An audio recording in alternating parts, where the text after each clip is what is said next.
കമ്പ്യൂട്ടറുകളിലും മൊബൈലിലും ഒക്കെ സോഫ്റ്റ്വെയർ എററാകുന്നതിനും എന്തെങ്കിലും software close ആയി ഓട്ടോമാറ്റിക്കലി പോകുന്നതിനുമൊക്കെ നമ്മൾ ബഗ്ഗായി എന്ന് പറയാറുണ്ട്, അല്ലെങ്കിൽ ബഗ് അടിച്ചു എന്ന് പറയാറുണ്ട്. ചെറു പ്രാണികൾക്കും ഈച്ചകൾക്കൊക്കെ പറയുന്ന പേരാണ് ബഗ്.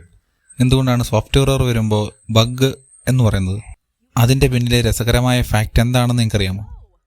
വർഷം 1947 ഒരു മുറി നിറയെ വലിപ്പമുണ്ടായിരുന്ന ഹാർഡ്വാർ മാർക്ക് II എന്ന് പറയുന്ന കമ്പ്യൂട്ടർ, അതിൻ്റെ ഔട്ട്പുട്ട് തെറ്റായ രീതിയിലാണ് ഇപ്പോൾ കിട്ടിക്കൊണ്ടിരിക്കുന്നത് എന്ന് അന്നത്തെ സയൻറ്റിസ്റ്റുകൾ മനസ്സിലാക്കി.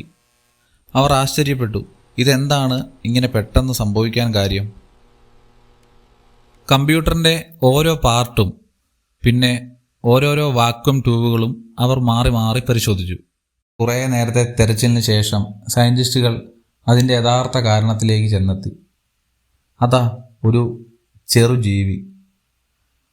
കമ്പ്യൂട്ടറിൻ്റെ റിലേക്കുള്ളിൽ ഒരു ചെറുജീവി കുടുങ്ങിയിരിക്കുന്നു. സയൻറ്റിസ്റ്റുകൾ പരസ്പരം പറഞ്ഞു, ഇതാ ഒരു ബഗ്. ഈ ബഗ് ഈ കമ്പ്യൂട്ടറിൻ്റെ റിലേക്കുള്ളിൽ കുടുങ്ങിപ്പോയിരിക്കുന്നു.